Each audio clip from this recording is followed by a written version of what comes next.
नमस्कार, आप सभी का स्वागत है आपका अपना चैनल उपवन क्लासेस में। बिहार के बच्चों को छोड़ दो के मुहिम में आज मैं बात करने वाला हूं 71वीं बीपीएससी मेंस। 71वीं बीपीएससी मेंस की टोटल स्ट्रेटेजी। इस स्ट्रेटेजी पे आपको फोकस यदि कर लीजिएगा तो मेरा वादा है कि आपके प्रश्न नहीं छूटेंगे और एक मुहिम है बिहार के बच्चों को छोड़ दो।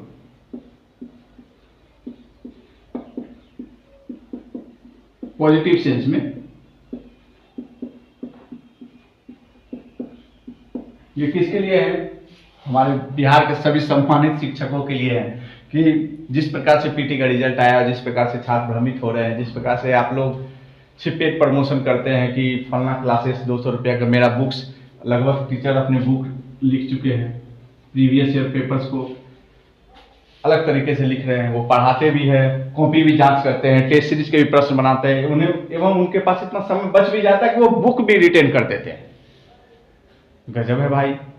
क्लास भी ले रहे हैं, अब मेंस की कॉपी भी चेक कर रहे हैं, एकदम बच्चे को नंबर दे रहे हैं, पीटी के लिए क्वेश्चन सेट कर रहे हैं, मेंस के लिए क्वेश्चन सेट कर रहे हैं, निबंध भी पढ़ा रहे हैं, निबंध के लिए भी क्वेश्चन सेट कर रहे हैं, निबंध भी चेक कर रहे हैं, इवन इंटरव्यू भी ले रहे हैं, किताब भी लिख रहे हैं। इतने सारे मल्टी टैलेंटेड हमारे बिहार के शिक्षक महोदय, तो बहुत बहुत आभार है आपका कि इतने मल्टी टैलेंटेड। लेकिन बिहार के बच्चों को आप लोग बख्श दीजिए, छोड़ दीजिए बिहार के बच्चों को। क्यों छोड़ दीजिए? कि आप सिर्फ और सिर्फ अपने बिजनेस को बढ़ा रहे हैं। बिहार के बच्चों का जो सिलेक्शन रेशियो घट चुका है यूपीएससी में, खासकर हिंदी भाषी छात्रों का जो घट चुका है यूपीएससी में, बीपीएससी में, उसको बख्श दीजिए, आप छोड़ दीजिए, माफ कर दीजिए उन्हें।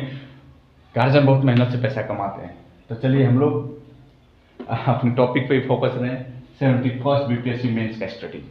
71st बीपीएससी मेंस का स्ट्रेटेजी में मैं अपने पूर्व अनुभव एवं छात्रों से मिले अनुभव के आधार पर मैं आपको कहना चाहता हूं कि 70th बीपीएससी 70वीं बीपीएससी में 70th बीपीएससी के मेंस में लगभग बच्चों के फर्स्ट पेपर में प्रश्न छूटे थे, क्वेश्चन छूट गए थे। एक प्रश्न, 1.5 प्रश्न छूट चुके थे, खासकर स्टैटिस्टिक्स में, सांख्यिकी पेपर में के कारण, स्टैट के कारण प्रश्न छूट चुके थे। तो अब ये बात रही कि स्टैट कैसे करें। तो मैं एक वीडियो बनाया हुआ हूँ कि स्टैट कहाँ से करें। आप लोग वहां जाकर उसको देख सकते हैं कि स्टैटिस्टिक्स कहाँ से पढ़े, सांख्यिकी कहाँ से पढ़े, कहाँ से बेस्ट होगा, कम समय में कितना रिवीजन करे, कहाँ से करे, कोई किसी का जरूरत नहीं। और आज मैं आपको बताऊंगा कि आप अपने से आंसर राइटिंग कैसे करेंगे, आंसर राइटिंग कैसे करेंगे।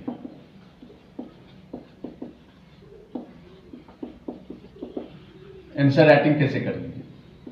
लगेगा कि मैं तो टीचर नहीं हूं, मैं कैसे आंसर राइटिंग अपनी चेक करूंगा। आप शिक्षक हैं, आप अपने से आंसर राइटिंग चेक कर सकते हैं। क्या आप अपने छोटे भाई बहन के आंसर राइटिंग चेक नहीं करते थे? लेकिन अब तो आपके पास बहुत सारे मैटर्स है, बहुत सारे इक्विपमेंट्स हैं, बहुत सारे स्रोत हैं, अब अपने से चेक कर सकते हैं कि आंसर कैसे लिखे। एआई आ चुका है, एआई का भी उपयोग कर सकते हैं अपने प्रश्न में। तो अब प्रश्न का कहां से आए? भाई मेरे पास इतने प्रश्न नहीं है, मैं कहां से करूं, कौन सी किताब कर दूं? दृष्टि का खरीद लूं, एडुटेरिया का खरीद लूं, खान जी का खरीद लूं, बीपीएससी कॉन्सेप्ट वाला का आएगा उसका खरीद लूं, नामी बहुत सारे कोचिंग है, पीडब्ल्यू का खरीद लूं, और क्या क्या कोचिंग है सब का खरीद लूं, ये सर वो सर सब सर का खरीद लूं, और भाग के 3 पात वाली कहानी है। तो आंसर राइटिंग प्रैक्टिस कहां से करेंगे? तो एक बहुत ही ऑथेंटिक मैगजीन है विजन आईएएस का मंथली मैगजीन आता है हिंदी और इंग्लिश मीडियम में। ठीक है, आप लोग को क्या करना है, जनवरी 2025 टू जनवरी 2026, एक साल का बीपीएससी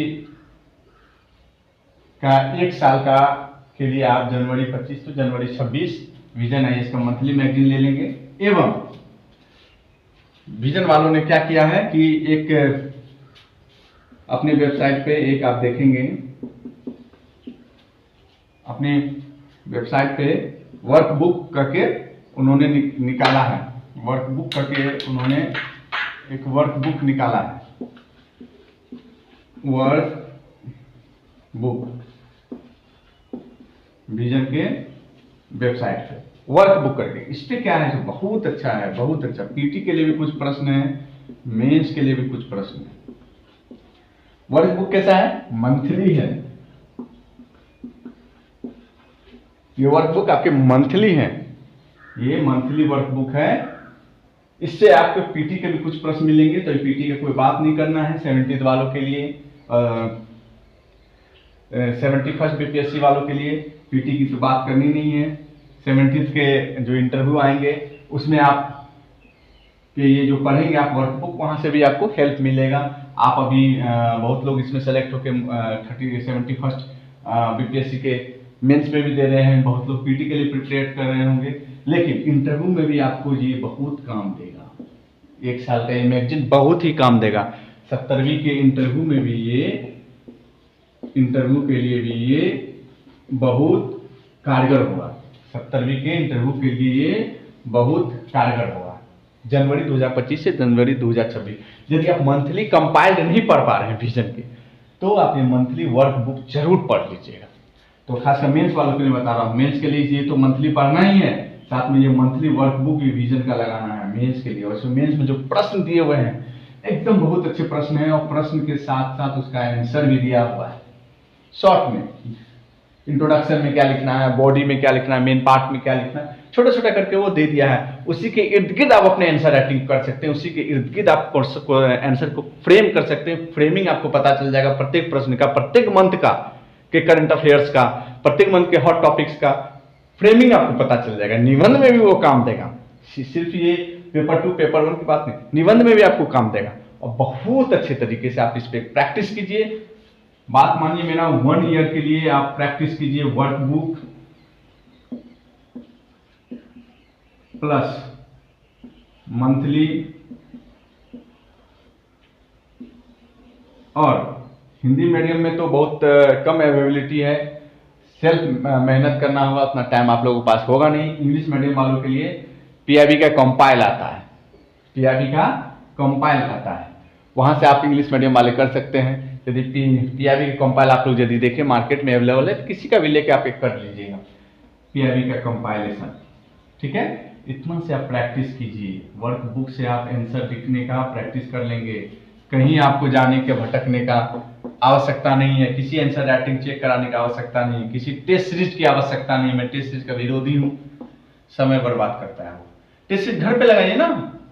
पीवाईक्यू से अच्छा टेस्ट सीरीज क्या है? पीवाईक्यू से अच्छा टेस्ट सीरीज क्या है? पीवाईक्यू ले लीजिए, पूछे हुए प्रश्न ले लीजिए, कितने सारे प्रत्येक स्टेट का पूछा हुआ प्रश्न ले लीजिए। यूपी का ले लीजिए, एमपी का ले लीजिए, झारखंड का ले लीजिए, छत्तीसगढ़ का ले लीजिए, उत्तराखंड का ले लीजिए, अपना बिहार का ले लीजिए, यूपीएससी का ले लीजिए, सीडीएस का ले लीजिए, है ना। सभी ग्रेजुएट लेवल एग्जाम है। कितने हो गए? 1 2 3 4 5 6 7 8, लगभग 10 हो ही जाएंगे आप। हरियाणा का कभी कभी होता है, हरियाणा का, तो हरियाणा का ले लीजिए, उत्तराखंड का, हाँ उत्तराखंड तो है, तो लगभग 8-10 हो गए। 8-10 पेपर का यदि सबका 10 साल का ही कर लीजिए, 10 ईयर ही कर लीजिए, 10 ईयर, तो लगभग 100 सेट आपके हो जाएंगे। इसमें सिर्फ क्या करना है, करंट अफेयर्स को छोड़ना है, करंट अफेयर्स को छोड़ना है, जो आइडियल प्रश्न है वो आप वहां से आ ही जाएंगे, ठीक है। तो ये आप, ये पीटी का बीच में आ गया बात करते करते, तो ये मेंस के लिए 71st के मेंस के लिए ये काफी है। और साथ में और एक्स्ट्रा करना चाहते हैं तो जरूर आप ये लगा लीजिएगा, यूपीएससी का अनसॉल्व्ड पेपर या सॉल्व्ड जो भी आपको मिले, यदि आप समय कम में नहीं भी कर पा रहे हैं तो लगभग 10-15 सालों का, 10 to 15 ईयर्स का प्रश्न को पढ़ भी लीजिएगा, फॉर्मेटिंग को पढ़ लीजिएगा। और उसके लिए बेस्ट मैं बताता हूं कि कोई कोचिंग संस्थान का नहीं लीजिए, मैं आपको बताता हूं।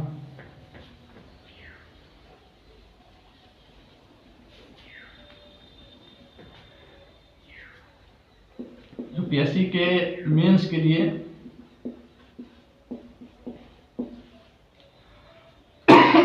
सॉरी, यूपीएससी मेंस का पीवाईक्यू किसका लें ऑथेंटिक एकदम किसका ले, आप एकदम देखिएगा, गो थ्रू होइएगा क्रॉनिकल का,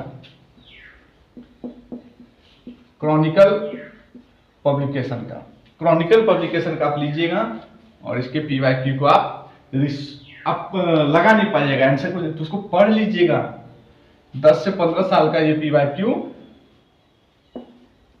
आप पढ़ लीजिएगा, यूपीएससी का क्रॉनिकल पब्लिकेशन एकदम पढ़ लीजिएगा और आप देखिएगा कि आपका मतलब क्या कहूं मैं आपको कि आपको ड्रास्टिकली आपको परिवर्तन नजर आएगा, कॉन्फिडेंस बिल्डअप हो जाएगा। और स्टैट के लिए क्या करना तो मैं अलग वीडियो बना दिया हूं, आप लोग जरूर जाके देखिएगा कि स्टैटिस्टिक्स में क्या करना चाहिए, सांख्यिकी में क्या करना चाहिए। और बहुत लोगों का मैं एक छोटा सा सलाह देता हूं कि बहुत लोगों का मैथ अच्छा होता है या नहीं होता है, स्टैट में ज़्यादा फर्क नहीं पड़ता है। अब देखो वीडियो में देखिएगा, बहुत अच्छे से मैं बताया हुआ हूँ।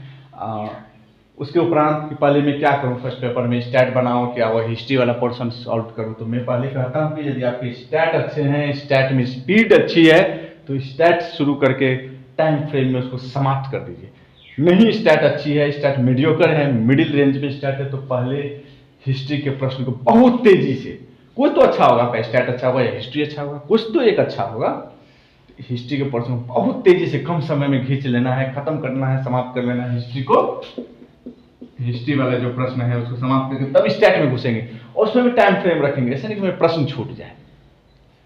इसलिए practice practice practice, answer writing practice practice, एकदम प्रैक्टिस करनी होगी। ये वर्कबुक आपको बहुत काम करेगा, ये वर्कबुक आपको बहुत एकदम वर्कबुक आपको बहुत मेन है। तो मैं आपको ये इस आज के वीडियो का सिनॉप्सिस मैं आपको बता दूं। 71st बीपीएससी मेंस या आप कर सकते हैं 70वीं की जो इंटरव्यू का है उसके लिए, तो एक सिनॉप्सिस मैं आपको बता दूं कि करना क्या है। ये बिहार के बच्चों को छोड़ दो, ये तो चलेगा है मेरा, ठीक है। 71st बीपीएससी मेंस, ठीक है। तो इसमें करना क्या है, एकदम समराइज वे में पीवाईक्यू लेनी है यूपीएससी की, क्रॉनिकल पब्लिकेशन का, ठीक है। मंथली मैगजीन लेनी है, किसका, विजन का। कब से कब तक, तत्काल अभी तो चल ही रहा है मंथ, जनवरी 2025 से शुरुआत कर दीजिए। अभी नवंबर चल रहा है तो अक्टूबर तक फिलहाल मार्केट से ले लीजिए, ठीक है। एवं वर्कबुक किसका, वो भी विजन का। ये मार्केट में नहीं मिलेगा, इसका कोई पीडीएफ डाउनलोड करके स्वतः ही प्रिंट आउट करना पड़ेगा। इसमें पूरे प्रश्न दिए हुए हैं, इसको एकदम आप देख लीजिएगा, एकदम सर्च करके देखिएगा विजन आई इसके वेबसाइट पे जाके, आप लोग गूगल पे जाके इसको डाउनलोड करके जरूर पढ़िएगा। इतना करना है। और साथ ही साथ चलिए इस वीडियो में भी बता देता हूँ सांख्यिकी के लिए क्या करना है, स्टैटिस्टिक्स के लिए क्या करना है। स्टैटिस्टिक्स के लिए कुछ नहीं करना है, बैंक के पीओ हो या कलर हो, इसके पीवाईक्यू ले लेना है, डीआई का, किसका, डीआई का पीवाईक्यू ले लेना है। इस पीवाईक्यू को आपको सॉल्व करना है, कितना, किसे, मेंस के फॉर्मेट में, मेंस के फॉर्मेट में इसको सॉल्व करना है। अब देखिए आपका स्पीड कैसे बढ़ता है, कैसे बढ़ता है आपका स्पीड, ये देखिए। स्टैट के लिए आप यूपीएससी का पीवाईक्यू ले लीजिएगा, जो पहले के सिलेबस में था, जब 2 ऑप्शनल हुआ करता था तब के सिलेबस में ये स्टैट हुआ करता था। तो वो यदि मिल जाए कहीं से भी तो आप इसको जरूर कर लीजिएगा। क्रॉनिकल वाले से ऑनलाइन बात करके पता कर लीजिएगा, यदि ये अवेलेबल हो तो ये बेस्ट है स्टैट के लिए। नहीं तो आप ये आईबीपीएस का तत्काल में, बैंक का पीओ, कलर का, जो भी मिले खूब प्रैक्टिस मेंस के आंसर फॉर्मेट में कीजिए और देख के आइए कि क्या होता है। बात मेरा मानिए, ये वर्कबुक, ये पीवाईक्यू, ये विजन और ये बैंक का स्टैट कितने काम करते हैं आपके लिए। और थ्योरी पोर्शन तो है, थ्योरी के लिए आप जरूर एनसीईआरटी को नहीं छोड़िएगा, एनसीईआरटी को नहीं छोड़िएगा। और जो मंथली मैगजीन पढ़िएगा उससे आपके बहुत सारे टॉपिक सॉल्व हो जाएंगे। PIB को यदि पूरा नहीं पढ़ पाइएगा हिंदी माध्यम वाले, तो हिंदी मीडियम वाले कुछ टॉपिक को सर्च कर लीजिएगा PYQ में डाल के। जैसे कि राज्यपाल की जो नियुक्ति हुई थी, राज्यपाल का क्या मुद्दा है, अभी जो राष्ट्रपति महोदय सुप्रीम कोर्ट पे जो टिप्पणी की, सुप्रीम कोर्ट से जो क्वेश्चंस पूछी, क्या क्या क्वेश्चंस था, उस पर क्या PIB वाले दिए हैं, उसके बारे में। जो हमारा आतंकवाद पे क्या है, ऑपरेशन सिंदूर क्या है, सारे कुछ थोड़ा सा देख लीजिएगा। अभी हाल फिलहाल में दिल्ली बॉम्ब ब्लास्ट हुआ है, उस पर क्या PIB में आया, ये सारा कुछ आपको देख लेना है। PIB को तो आपको जरूर सर्च करना है। बिहार का इलेक्शन जाति आधारित है या डेवलपमेंट आधारित है, राज्यपाल की भूमिका, चुनाव आयोग का भूमिका, ये सब सारे इंपॉर्टेंट क्वेश्चंस है। चुनाव आयोग, चुनाव, राज्यपाल, राष्ट्रपति, ये सब सभी हॉट टॉपिक्स है। क्या डेप्यूटी चीफ मिनिस्टर्स प्रासंगिक है, ये सब सभी हॉट टॉपिक्स है। सभी हॉट टॉपिक्स को आप लोग देख लीजिएगा, लेकिन जो इतना मैं अंत में लिखा हूँ जरूर कीजिएगा, और एक सीट आपकी जरूर कंफर्म होगी, ये मेरा तो प्रॉमिस है। इतना करके जाइए, आंसर राइटिंग करके जाइए। ये वीडियो आपको कैसा लगा जरूर कमेंट बॉक्स में बताइएगा, और किस टॉपिक पे मैं वीडियो लाऊं जरूर बताइएगा। लेकिन ये आप लोग ये मुहिम में मेरा साथ दीजिए। बिहार के बच्चों को छोड़ दो, बिहार के बच्चों को बख्श दो, बिहार के बच्चों को अपना पेड कोर्स मत बेचो, बिहार के बच्चों को जानकारी दो, सलाह दे सकते हो। आपका व्यवसाय है, नो डाउट, व्यवसाय भी कीजिए, लेकिन सही बात देखिए कि आप क्यों नहीं कर पा रहे हैं। तो आज के वीडियो में बस इतना ही। जय हिंद, जय बिहार, जय छात्र।